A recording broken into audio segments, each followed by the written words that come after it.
Cost accounting क्या होता है, चलो यही बता दो। और ऐसा मत बोल देना, कुछ भी कोई नहीं बताएगा तो सर हम कॉस्ट अकाउंटेंट तो बनने जा रहे हैं बट हमको कॉस्ट अकाउंटेंट की मीनिंग ही नहीं पता है। ऐसा कुछ नहीं होना चाहिए। इसको मैंने डिफाइन कर दिया है मैनेजमेंट वाले पार्ट को। अब मैं बोल रहा हूँ किसकी बात कर रहा हूँ, अब मैं cost and accounting. Cost and management accounting है ना, मैनेजमेंट अकाउंटिंग का एक एग्जांपल अपन ने रख दिया। अब मैं कॉस्ट अकाउंटिंग में आ गया हूँ। तो कॉस्ट अकाउंटिंग में क्या होता है आप बताएंगे, सभी कोई बताना चाहेगा, मैं बताऊं?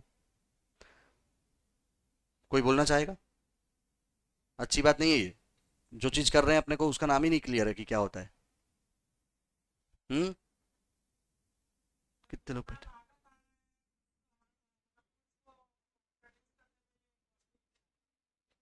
जिस पर्टिकुलर गुड्स को बनाने में जो लागत लग रही है वो कॉस्टिंग होती है, और अकाउंटिंग क्या होती है उसकी?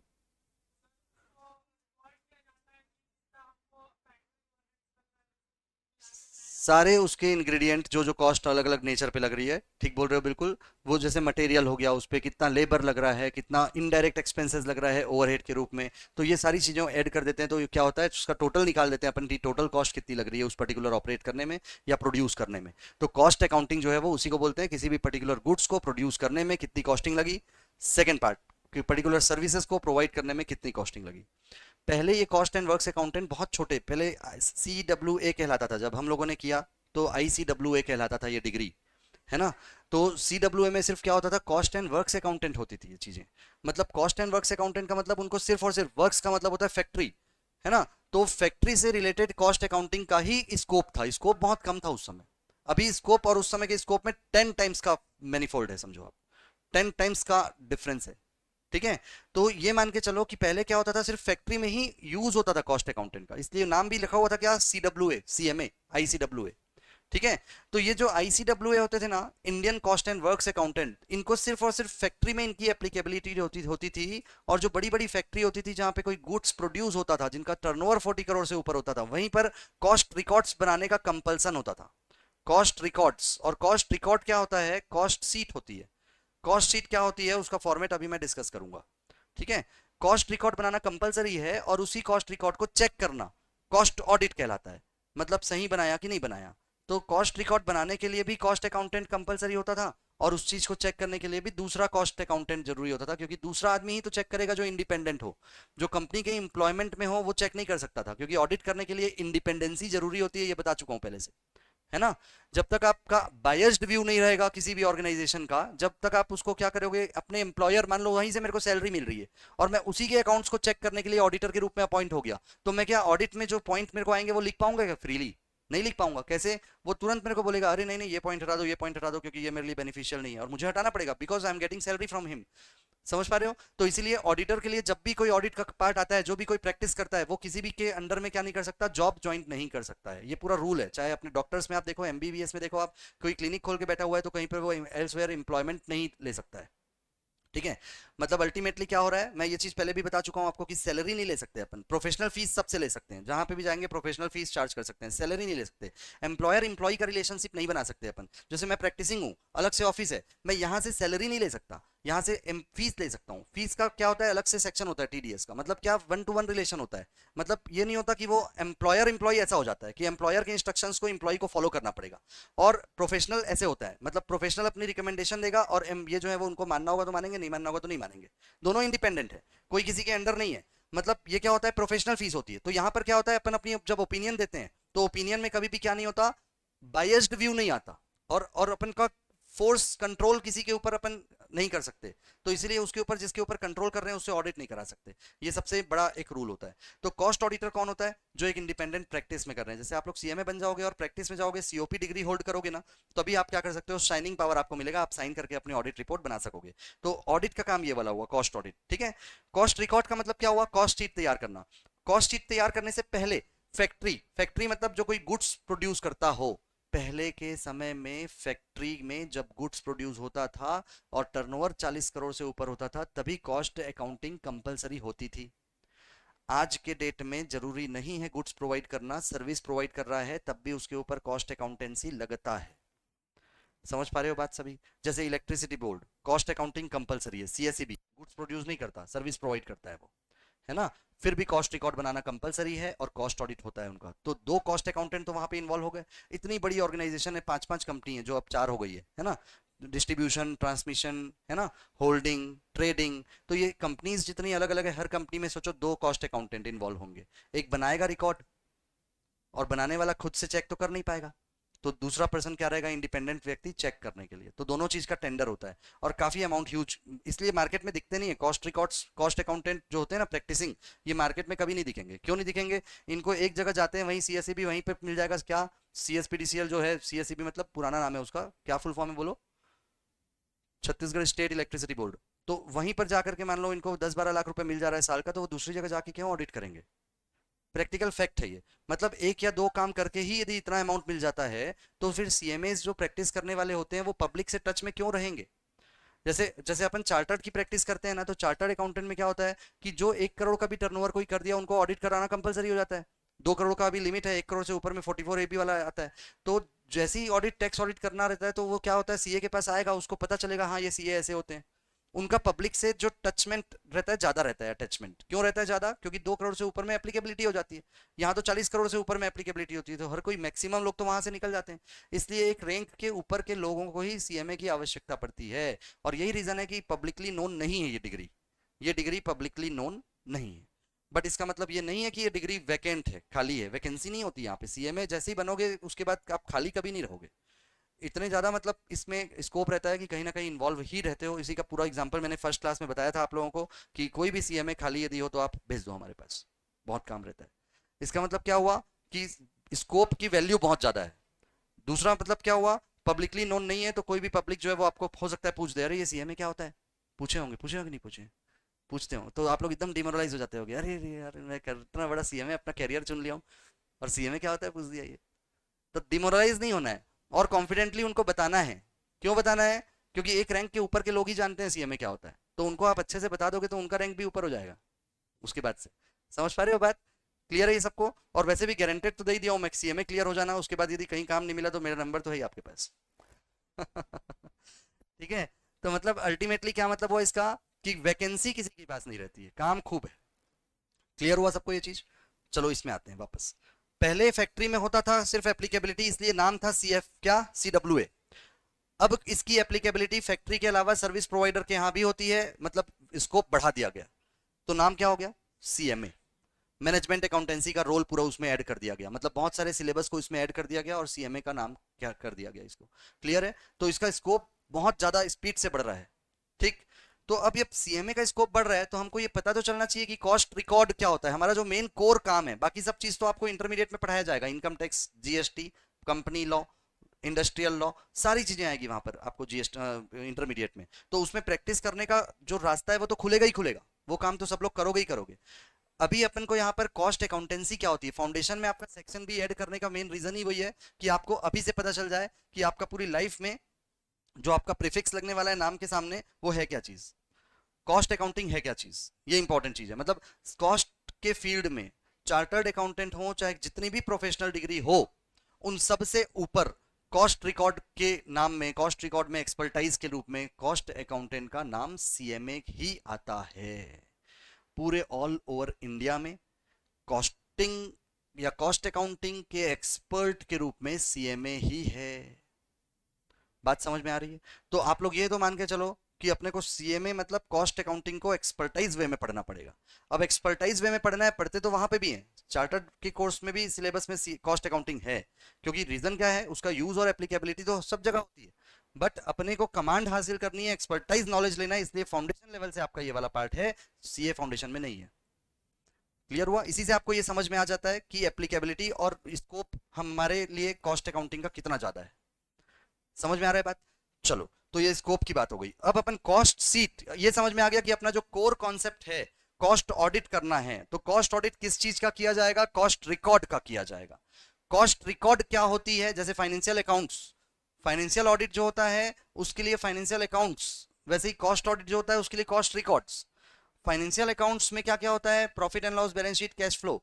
यहां पर क्या होता है, कॉस्ट रिकॉर्ड में कॉस्ट सीट, ये इंपॉर्टेंट होती है।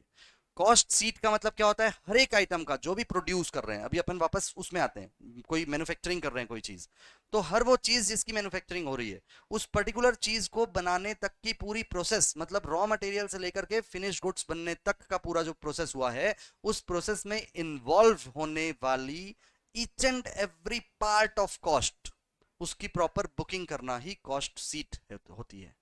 प्रॉपर बुकिंग ही कॉस्ट शीट है, उसका फॉर्मेट होता है पूरा। तो उस पूरे फॉर्मेट को अपन समझने के लिए एक डायग्राम बनाते हैं, देखो बहुत ध्यान से सब लोग, जितना ज्यादा अच्छे से आर्टिस्टिक नेचर आपका है उतना अच्छे से ये डायग्राम बना लेना, ये सिर्फ अभी नहीं, इंटरमीडिएट और फाइनल तक काम आएगा। ये एक फैक्ट्री की बाउंड्रीज हैं।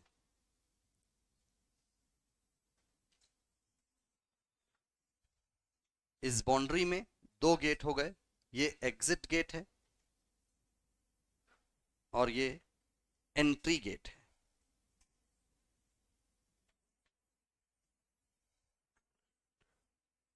यहां से गुड्स निकल जाएगा और यहां पर गुड्स एंट्री होगा।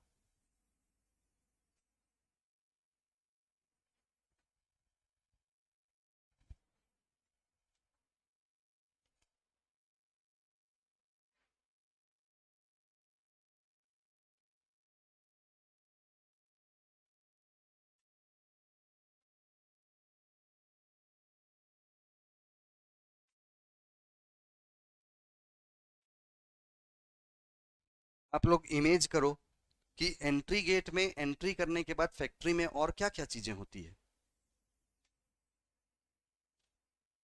क्या क्या होना चाहिए। अपन सर फैक्ट्री में तो अपन गए नहीं है ऐसा बोलोगे, तो और होना क्या क्या चीज चाहिए ये बताओ।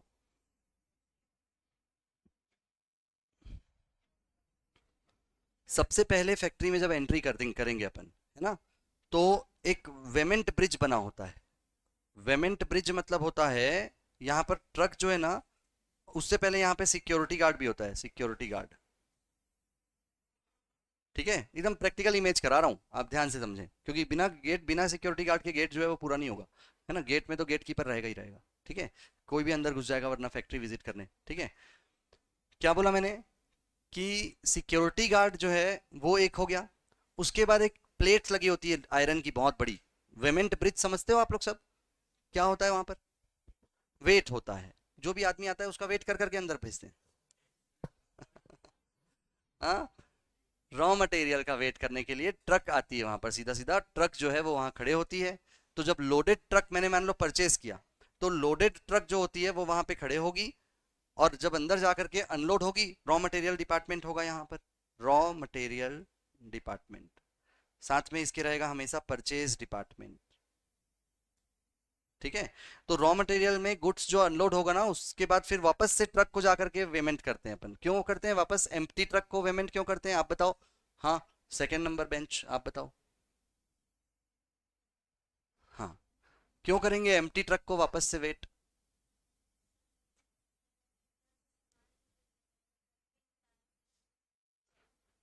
क्या करने के लिए,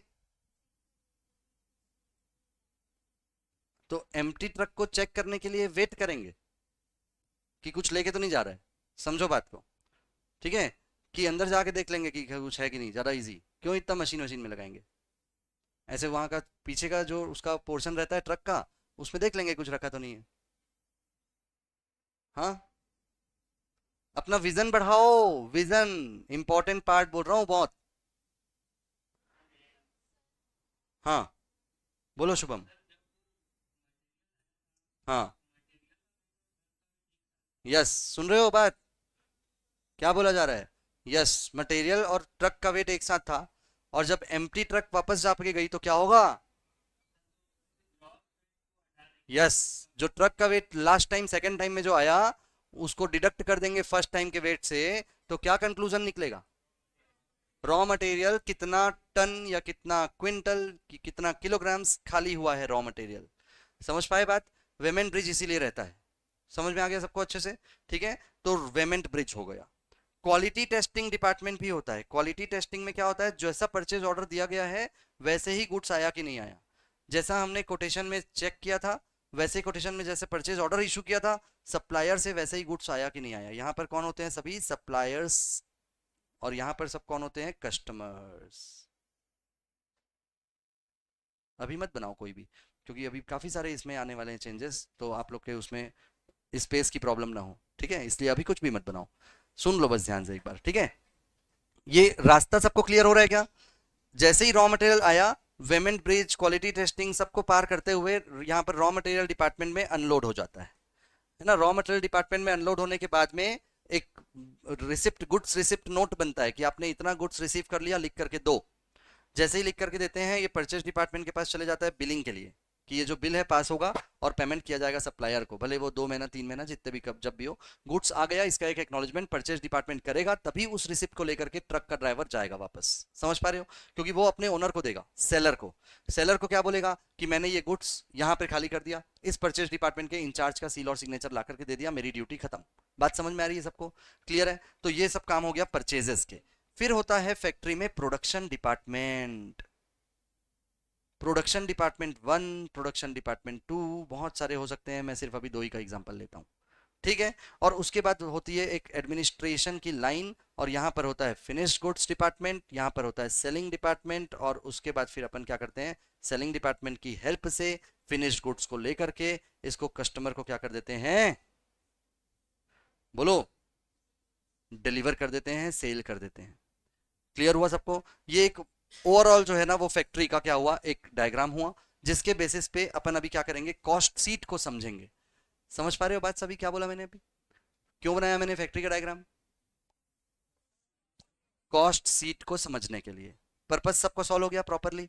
ठीक है। इसमें और भी कई डिपार्टमेंट हो सकते हैं, जैसे कैंटीन जहां पे चाय बनती हो, ठीक है।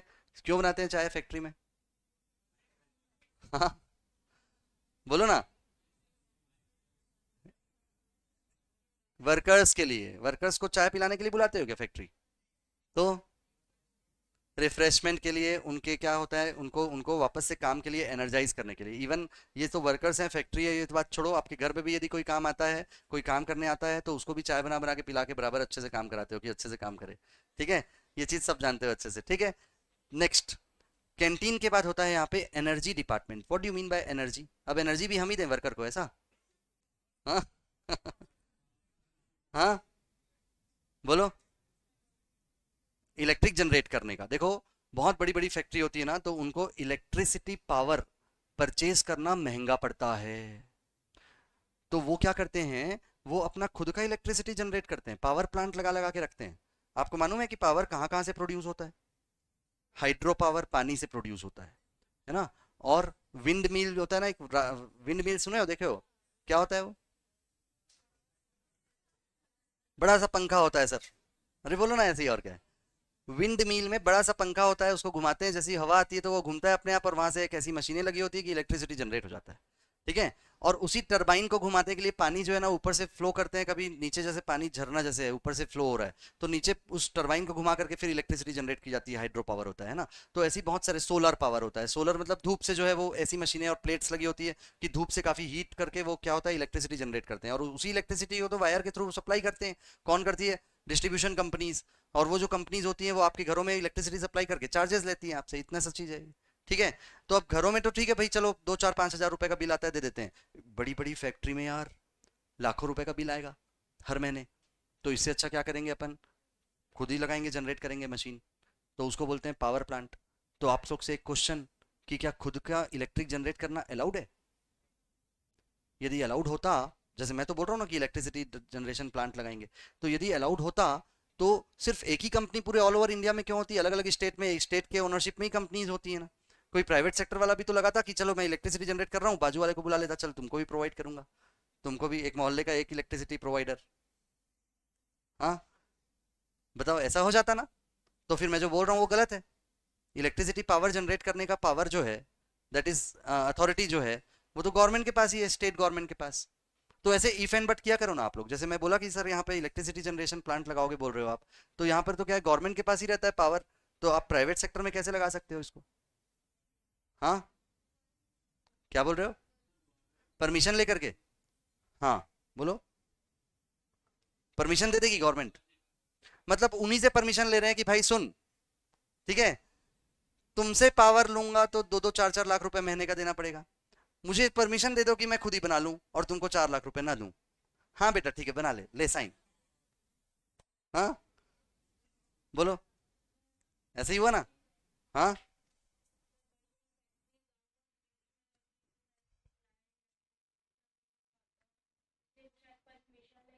देखो, इलेक्ट्रिसिटी बोर्ड जो है ना वो ऐसी कंपनी होती है, मैं काफ़ी डीप में बहुत ज़्यादा जानता हूँ उस बारे में, क्योंकि जुड़ा हुआ हूँ, कॉस्ट ऑडिट किया हुआ हूँ वहाँ पर। है ना, कॉस्ट रिकॉर्ड बनाए हुए हैं करीब 5-6 साल। हम लोग जब सीएमए बनने के बाद स्टार्टिंग हमारा पूरा वहीं बीतता था। ठीक है।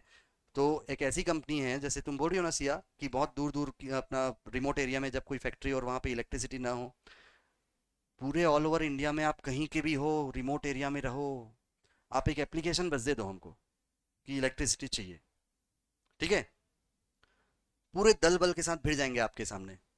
मतलब हम आपको इलेक्ट्रिसिटी प्रोवाइड करके ही रहेंगे। रीजन क्या है इसका मालूम है क्या? प्रोसीजर ऐसा है इसमें कि हमारे जहां पर भी हमारा नियर बाय में ट्रांसफार्मर है, वहां से पूरे आपके एरिया तक जो ट्रांसफार्मर लगेगा, जो पोल लगेगा, जो केबल लगेगा, वो तो सब आपसे ही लेना है।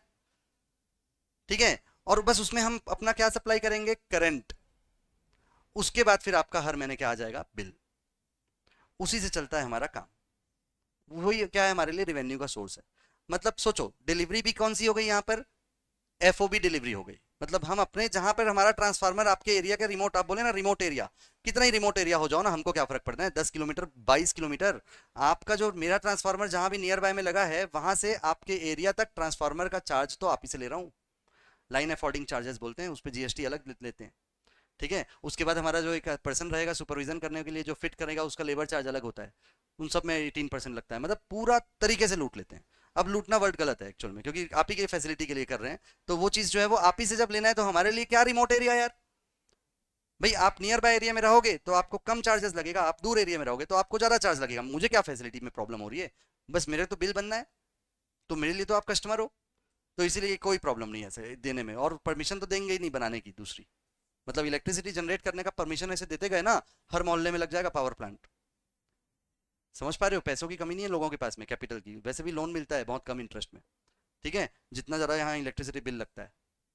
बट एनीवे, बहुत ज़्यादा इस बात को ना बढ़ाते हुए मैं आपको इसमें इसका रीज़न बता देता हूँ। एक रूल बना हुआ है कि जो जिस भी स्टेट में पावर जो है वो क्या होगा? सप्लाई होगी, तो उस केस में पावर सप्लाई करने का एक्सक्लूसिव राइट जो है डिस्ट्रीब्यूट करने का, और वो सब गवर्नमेंट अपने हाथ में रखी है। सिक्योरिटी इशू बताती है इसको कि ये काफ़ी ज़्यादा क्या है, सेंसिटिव मैटर है। यदि प्राइवेट सेक्टर में अपन इलेक्ट्रिसिटी जनरेट करने का काम दे दें, तो काफ़ी सारा जो है वो क्या हो जाएगा, वहाँ पे टेक्निकल नो हाउ नहीं होने के कारण वो सेफली उसको क्या नहीं कर पाएंगे, डिस्ट्रीब्यूट नहीं कर पाएंगे। और ह्यूमन बीइंग का लॉस हो सकता है, यहाँ पर खतरा हो सकता है एक्सीडेंट का। क्योंकि रीजन क्या है, ये जो गुड्स है, गुड्स नहीं बोलना चाहिए, ये जो सर्विस प्रोवाइडिंग है वो क्या है, बहुत ज्यादा हाई टेंशन पावर के सर्विसेज प्रोवाइडिंग है।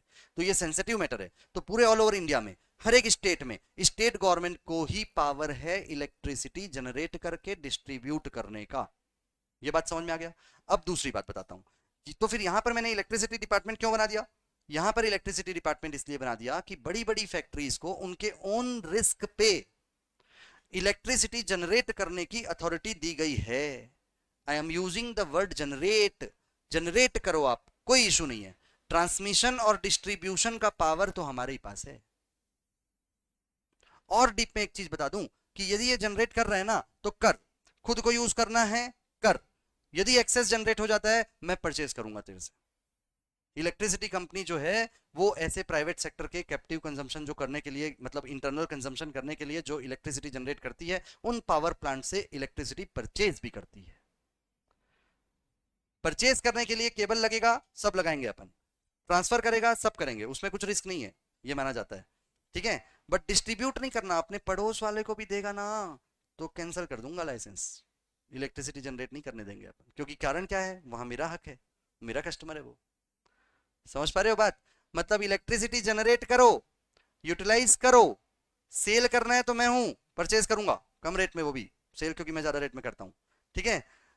बट डिस्ट्रीब्यूट नहीं कर सकते हो, दूसरों को नहीं देना है आपको।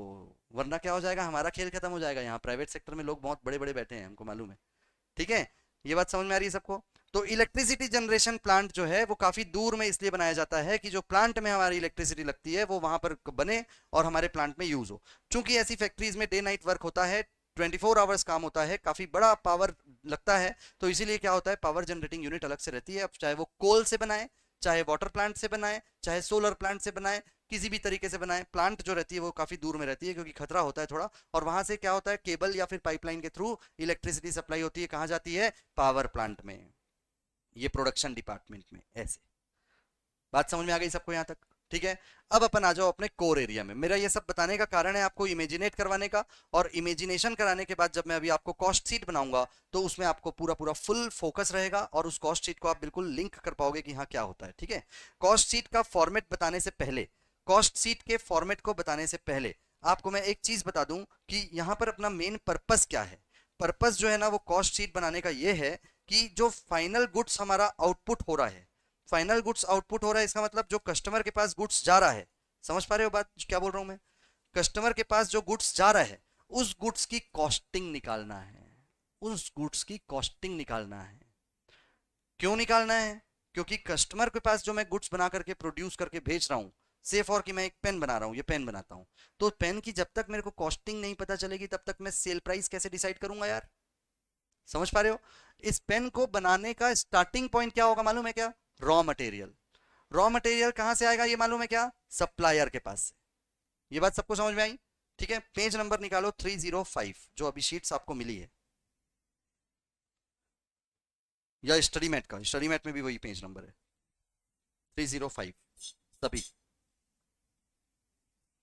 क्या लिखा है सबसे टॉप में, जोर से बोल के बताओ एक बार। Direct material. उससे भी ऊपर क्या लिखा है? उससे भी ऊपर क्या लिखा है? Format of cost sheet. ठीक है। कॉस्ट शीट का फॉर्मेट मेन इंपॉर्टेंट। अपन जो अभी पढ़ रहे हैं वो पूरा क्या है, फॉर्मेट है कि किस तरीके से कॉस्ट शीट है। यही कॉस्ट शीट कॉस्ट रिकॉर्ड कहलाता है। इंडिविजुअल सारे आइटम्स के कॉस्ट रिकॉर्ड है ये, है ना।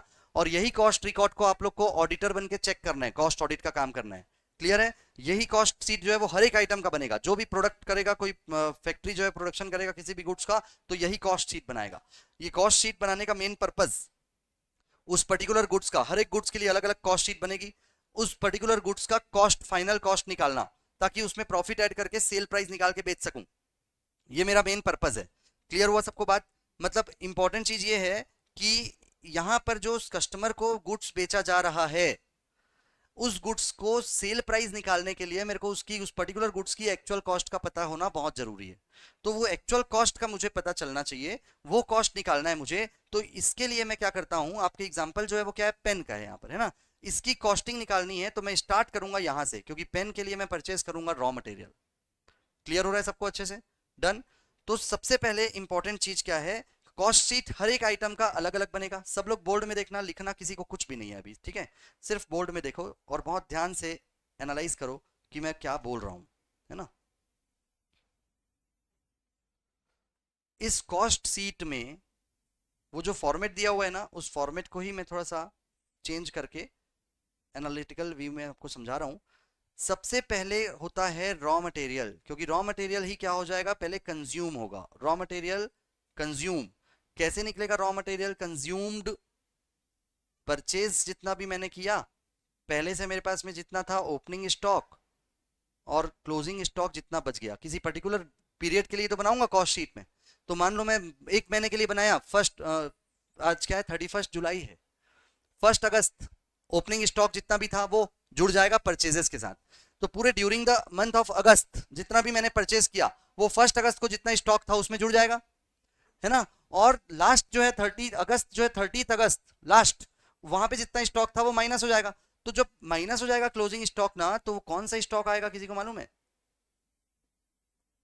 जितना यूनिट कंज्यूम किया, रॉ मटेरियल कितना कंज्यूम किया फैक्ट्री में, प्रोडक्शन डिपार्टमेंट में कितना रॉ मटेरियल भेज दिया मैंने, वो निकल जाएगा कि नहीं बताओ। एग्जाम्पल देख लो आप, से फॉर की 10 यूनिट आपकी ओपनिंग में 1 अगस्त को पड़ी थी, आपने ड्यूरिंग द मंथ ऑफ अगस्त जो है वो 100 यूनिट क्या किया, परचेज किया, और last at the end of the August month आपके पास में 15 यूनिट का स्टॉक पड़ा है। समझ पा रहे हो बात? कितने यूनिट कंज्यूम किए? समझ पा रहे हो बात? तो यही फॉर्मेट बन गया, 95 यूनिट को रॉ मटेरियल कंज्यूम बोल करके इसको बाहर निकाल दूंगा यार, खत्म हो गया पहला पार्ट। अब इस रॉ मटेरियल को प्रोड्यूस करने में जो लेबर फोर्स लगा हुआ है उसको अपन बोलते हैं वेजेस। समझ पा रहे हो बात? या फिर labour, wages to labour. Clear हुआ बात? उसके बाद जितने भी टाइप के डायरेक्ट एक्सपेंसेस लगते हैं, डायरेक्टली एट्रीब्यूटेबल एक्सपेंसेस का मतलब यदि किसी पर्टिकुलर प्रोडक्शन फंक्शन को परफॉर्म कर रहा हूं तो उस प्रोडक्शन के लिए डायरेक्टली जो एक्सपेंसेस लगे हुए होते हैं, जैसे mining rights, royalty, patent, copyright, trademark, ये सारी चीजें होती है डायरेक्ट एक्सपेंस। इन सब को जोड़ करके मेरा यहां पर आता है प्राइम कॉस्ट। बोलो एक बार क्या आता है?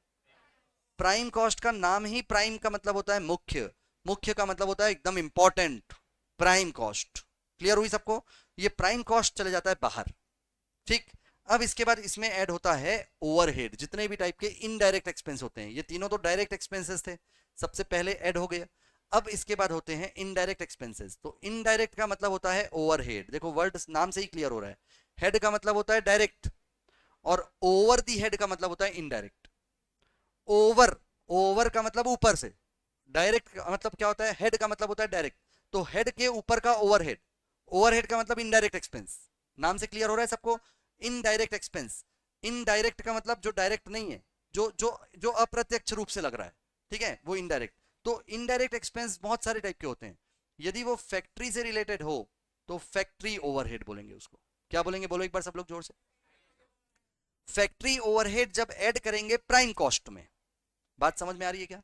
तो आप लोग का आएगा यहां पर क्या? Gross factory cost. फैक्ट्री की मशीनों में 1 अगस्त को कोई ऐसा मटेरियल भी होगा, रॉ मटेरियल, जो बिटवीन प्रोसेस होगा, इन प्रोसेस रहा होगा, उसको बोलते हैं WIP। बोलो फुल फॉर्म क्या है? Work in progress. Very good. Opening stock हो जाएगा आपका क्या? WIP का ओपनिंग स्टॉक हो जाएगा आपका WIP ओपनिंग, प्लस माइनस हो जाएगा WIP का क्लोजिंग स्टॉक। और ठीक वैसे ही जैसे रॉ मटेरियल का किए थे अपन। ओपनिंग मतलब 1 अगस्त को जितना भी पाइपलाइन में मटेरियल रहा होगा, सेमी फर्निश्ड या सेमी फिनिश्ड, उसको जोड़ देंगे, और 30 अगस्त को जो क्लोजिंग रहेगा उसको माइनस कर देंगे। तो क्या निकलेगा यार बताओ, क्या निकलेगा? कितना? बोलो। हाँ, कंज्यूम हुआ रॉ मटेरियल या और कुछ? कितना फिनिश गुड्स बन के निकला? मेरे भाई चीजें बार बार चेंज हो जा रही है ना।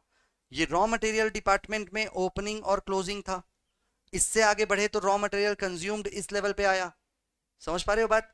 और इस लेवल पे जब आया तो इसमें जो WIP का ट्रीटमेंट हुआ है ना, वो ट्रीटमेंट क्या होगा? यहाँ पर WIP का ट्रीटमेंट करके ओपनिंग क्लोजिंग के बाद मैं इस पोजीशन पे पहुंच चुका हूं अभी।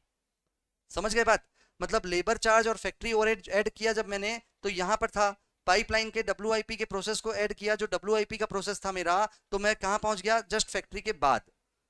मतलब गुड्स मेरा प्रोड्यूस हो चुका है।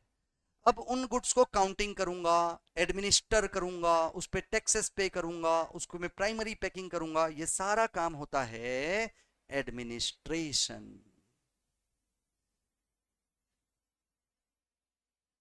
एडमिनिस्ट्रेशन एक्सपेंस, ये एडमिनिस्ट्रेशन डिपार्टमेंट है। यहीं पर आप जैसे लोग CMA क्वालिफाइड होने के बाद जाके बैठोगे, एडमिनिस्ट्रेशन ऑफिस में ही तो जाके बैठोगे। व्हाइट कॉलर जॉब है ना आप लोगों की, आप जाके सीधा फैक्ट्री चले जाओगे क्या?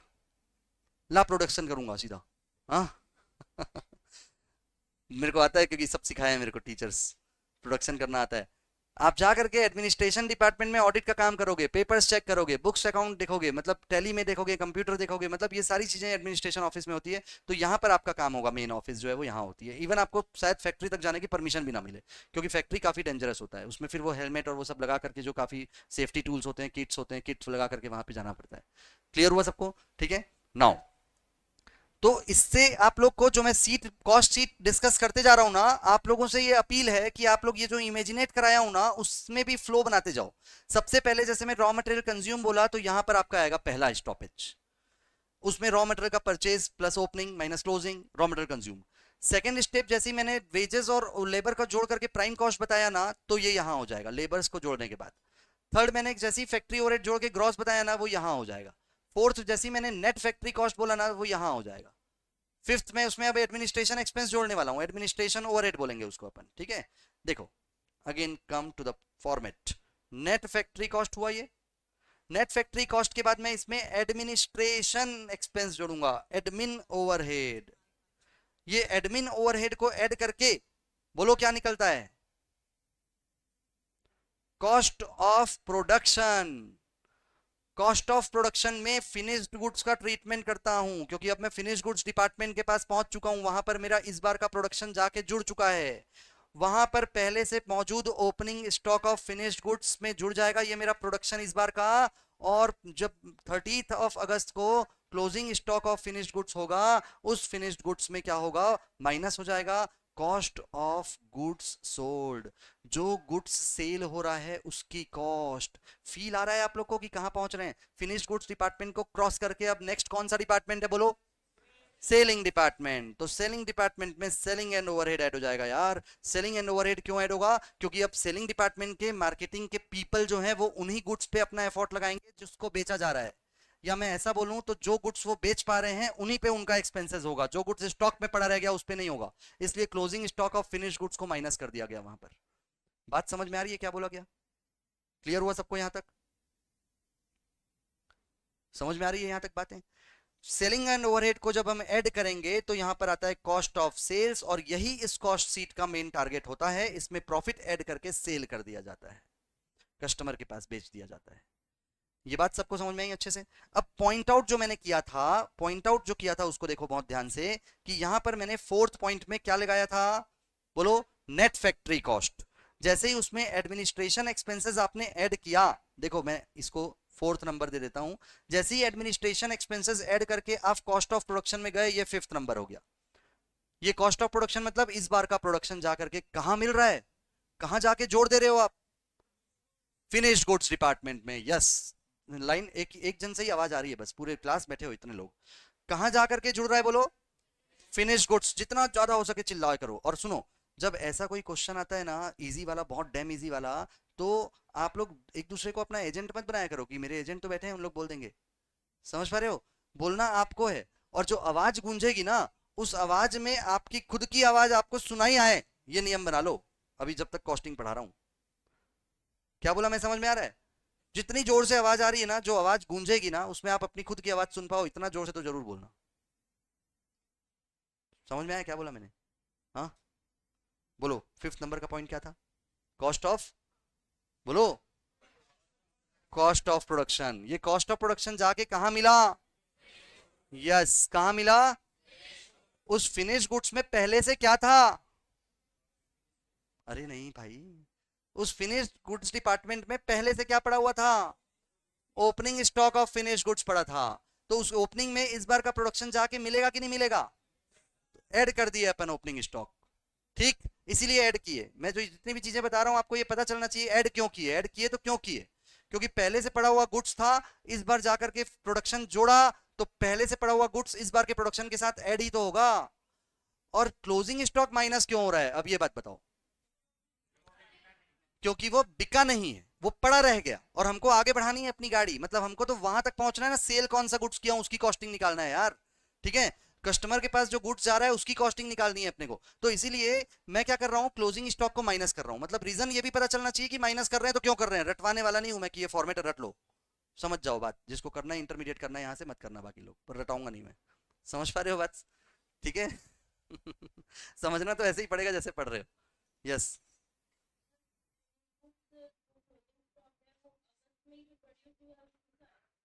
फिनिश गुड्स जो पहले से भी, हाँ इनका क्वेश्चन है सिया का, कि जो प्रोड्यूस हुआ अगस्त में उसी का फिनिश गुड्स होगा या नहीं होगा, ये अपन फीफो लिफो जब बताएंगे तब कौन सा स्टॉक आपका आगे निकल रहा है तब आएगा उसमें। मतलब अभी मैं ये कंक्लूड नहीं कर रहा हूं कि ये फिनिश गुड्स जो क्लोजिंग में पड़ा है वो कौन सा है, ओपनिंग में पड़ा था उसमें से है या इस बार का प्रोड्यूस हुआ उसमें से है। क्योंकि इसमें मेथड आएगा कौन सा, कि आप बना करके बाहर जो निकाल रहे हो वो फ्रेश वाला निकाल रहे हो जो इस बार का प्रोडक्शन हुआ होगा, तो क्लोजिंग स्टॉक में वो मटेरियल होगा जो पहले से पड़ा हुआ था। फर्स्ट इन फर्स्ट आउट और लास्ट इन फर्स्ट आउट, ये दो अलग अलग कॉन्सेप्ट होता है, उस समय आएगा आपका ये क्वेश्चन का आंसर। क्लियर हुआ सबको ये चीज, ठीक है। फिफ्थ नंबर में कॉस्ट ऑफ प्रोडक्शन में फिनिश्ड गुड्स का ट्रीटमेंट करने के बाद वो आइटम बाहर जा रहा है जो कि सेलिंग डिपार्टमेंट के थ्रू सेल होने वाला है, उसको अपन बोलते हैं कॉस्ट ऑफ गुड्स सोल्ड। नाम से ही क्लियर है यार, जो गुड्स सेल होने वाली है उसकी कॉस्ट, जो गुड्स सेल होने वाली है उसकी कॉस्ट। उन गुड्स की कॉस्ट नहीं है जो मैं प्रोड्यूस किया हूं, उन गुड्स की कॉस्ट है जो मैं सेल किया हूं, जो मैं सेल कर रहा हूं। तो उन्हीं गुड्स पे क्या होगा, सेलिंग एंड डिस्ट्रीब्यूशन एक्सपेंसेस लगेगा। तो इसीलिए बाद में ऐड हुआ वो। देखो फिनिश गुड्स का ट्रीटमेंट पहले किया, बाद में सेलिंग ओवरहेड ऐड हो रहा है। सेलिंग ओवरहेड ऐड करके अब क्या आ जा रहा है, कॉस्ट ऑफ सेल्स, मतलब जो मैं सेल कर रहा हूं उसकी कॉस्ट। इसमें सेलिंग डिपार्टमेंट का कॉस्ट भी जुड़ा हुआ है। और यहां पे मैं प्रॉफिट ऐड करूंगा, जिसको अपन डिजायर्ड प्रॉफिट बोलते हैं। इसको नेट प्रॉफिट वर्ड भी यूज करना गलत है, सिर्फ प्रॉफिट बोलूंगा। और फिर यहां पर आ जाएगा आपका सेल। पर ये दोनों को मैंने डिफरेंट कलर के पेन से इसलिए लिखा है, टाइटल हमारा था कॉस्ट शीट का, तो मैं कॉस्ट ऑफ सेल्स में जाके ओवर करूंगा। कोई मेरा टाइटल सेल्स की शीट नहीं थी जो मैं सेल्स में ओवर करूं। जो टाइटल दूंगा मैं उसी तक पहुंचाऊंगा गाड़ी को, ठीक है। तो इसलिए कॉस्ट शीट का फॉर्मेट था, तो कॉस्ट ऑफ सेल्स में जाके रुक जाएगा बस। इसके बाद ये दोनों चीजें एडिशनल है। इसी कॉस्ट शीट को क्यों बनाया जाता है, कॉस्ट ऑफ सेल्स में प्रॉफिट ऐड करके सेल्स निकालने के लिए बनाया जाता है। Agreed all? सब लोग को समझ में आया? एक बार रिवीजन करेंगे अच्छे से, ठीक है। चलो, ये फैक्ट्री का डायग्राम था, देखो। इस डायग्राम में सबसे पहले मैंने आपको एंट्री गेट में ये बोला था कि रॉ मटेरियल का क्या होगा, परचेज होगा। पहले से भी तो रॉ मटेरियल पड़ा होगा ना मेरे पास, उसको बोलेंगे ओपनिंग स्टॉक। तो ओपनिंग को प्लस करके क्लोजिंग को माइनस करूंगा, तो मैं उस रॉ मटेरियल तक पहुंच जाऊंगा जो निकला है, प्रोडक्शन में गया है ना। फर्स्ट पार्ट सबसे पहले रॉ मटेरियल बोलो, कंज्यूम्ड। बोलो फर्स्ट क्या, रॉ मटेरियल कंज्यूम। और जोर से बोलो, अपने आप की आवाज आनी चाहिए, समझ लो। एक ही फैक्टर है बस, ठीक है। एक ही चीज पैरामीटर रहेगा, खुद की आवाज खुद को आ जाए उतनी जोर से बोलना है, ठीक है। सेकेंड, रॉ मटेरियल कंज्यूम्ड में कौन सी चीज को ऐड करूंगा, लेबर, वेजेस या फिर लेबर। उसमें फिर क्या ऐड होगा, डायरेक्टली एट्रीब्यूटेबल एक्सपेंस, जो कि डायरेक्टली एट्रीब्यूटेबल हो। वो तीनों चीज को ऐड करके क्या आ जाएगा, बोलो जोर से, अच्छे से बोलो जोर से। और प्राइम कॉस्ट। प्राइम कॉस्ट का मतलब ये होता है प्राइम। प्राइम वर्ड तो जानते हो अच्छे से ना, प्राइम मतलब मुख्य, मेन, प्राइम फैक्टर बोलते हैं अपन उसको, तो प्राइम कॉस्ट, ठीक है। प्राइम कॉस्ट आने के बाद आप उसमें कौन सा ओवरहेड, अब जितने भी ओवरहेड है इनडायरेक्टली वो जोड़ना है अपने को। तो इनडायरेक्ट ओवरहेड को अलग अलग पार्ट में बाइफरकेट किया गया है भैया। फैक्ट्री से रिलेटेड डेप्रिसिएशन, सुपरवाइजर की सैलरी एंड ऑल, वो सब क्या है, फैक्ट्री ओवरहेड। एडमिनिस्ट्रेशन से रिलेटेड एक्सपेंसेस, एडमिनिस्ट्रेशन ओवरहेड। और वैसी सेलिंग से रिलेटेड सेलिंग ओवरहेड। ये तीन पार्ट में बांट दिया गया है ओवरहेड्स को, बस उसका क्राइटेरिया अलग अलग है। जैसे ही प्राइम कॉस्ट में मैं सबसे पहले ऐड करूंगा फैक्ट्री ओवरहेड, क्या आ जाएगा मेरे पास, बोलो, gross factory cost. Gross factory cost क्यों, क्योंकि उसमें डब्ल्यूआईपी का ट्रीटमेंट करना है। ओपनिंग डब्ल्यूआईपी को प्लस और क्लोजिंग को माइनस, क्या आ जाता है मेरा, नेट फैक्ट्री कॉस्ट। अब मैं फैक्ट्री से निकला बाहर, नेट फैक्ट्री कॉस्ट मतलब अब ये फैक्ट्री से बाहर निकल गया। अब जाऊंगा कहाँ, एडमिनिस्ट्रेशन कराने। मतलब एडमिनिस्ट्रेशन, वो गुड्स को काउंट किया जाएगा, उस पर टैक्सेस पटाए जाएंगे, उस पर पूरा एडमिनिस्ट्रेशन की प्रोसीजर्स होगी। तो वो एडमिनिस्ट्रेशन का जो खर्चा है वो भी तो आखिर उस गुड्स में ही जुड़ेगा यार। कोई अपने पॉकेट से थोड़ी प्रॉफिट करेगा यार, मैनेजर जो है या जो ओनर है वो। तो इसीलिए एडमिनिस्ट्रेशन में जितने भी खर्च लग रहे हैं उसको अपॉर्शन किया जाएगा उन गुड्स पे, ठीक है। तो गुड्स पे जब जुड़ गया नेट फैक्ट्री कॉस्ट में, एडमिनिस्ट्रेशन एक्सपेंसेस जुड़ गया, तो अब क्या बन जाएगा वो, कॉस्ट ऑफ प्रोडक्शन। ये कॉस्ट ऑफ प्रोडक्शन का मतलब अब वो फिनिश्ड गुड्स डिपार्टमेंट में ये गुड्स जो प्रोड्यूस हुआ है वो जा रहा है। पहले से जो पड़ा था वो क्या था, ओपनिंग फिनिश गुड्स, क्योंकि 1 अगस्त को पड़ा था। ड्यूरिंग द मंथ ऑफ अगस्त मैंने जितना जाके जोड़ा तो वो जुड़ जाएगा उसमें। क्लोजिंग क्या करूंगा मैं, माइनस। माइनस करने के बाद क्या आ जाएगा वो, कॉस्ट ऑफ सेल्स। मतलब ड्यूरिंग द मंथ ऑफ अगस्त मैंने जितना भी मटेरियल बेचा है उसकी कॉस्ट, कॉस्ट ऑफ सेल्स। उसमें अभी कॉस्ट ऑफ गुड्स सोल्ड, उसमें अभी सेलिंग ओवरहेड नहीं जुड़ा है। सेलिंग ओवरहेड जोड़ने के बाद कॉस्ट ऑफ सेल्स आता है, वो फाइनल है, वो फाइनल है, उसमें फिर कुछ नहीं जुड़ता, ठीक है। तो कॉस्ट ऑफ गुड्स सोल्ड का मतलब जो गुड्स सेल हो रही है उसकी कॉस्ट, उसकी प्रोडक्शन कॉस्ट, ठीक है। हर गुड्स की नहीं, क्योंकि फिनिश गुड्स में छोड़ चुका हूं क्लोजिंग। तो जो गुड्स सेल होने के लिए आगे निकली है ना, उसकी कॉस्ट ऑफ गुड्स सोल्ड निकलती है, उस पर कॉस्ट सेलिंग ओवरहेड जो ऐड करता हूं मैं, सेलिंग ओवरहेड, और आता है क्या, कॉस्ट ऑफ सेल्स। यही फाइनल डेस्टिनेशन है। ये बात सबको समझ में आ गई अच्छे से, नोट करो अच्छे से सारी चीजें। ये लो, प्रॉपर पॉइंट आउट सहित नोट करना कि फर्स्ट में कौन सा पॉइंट, सेकंड, थर्ड, फोर्थ, पूरा अच्छे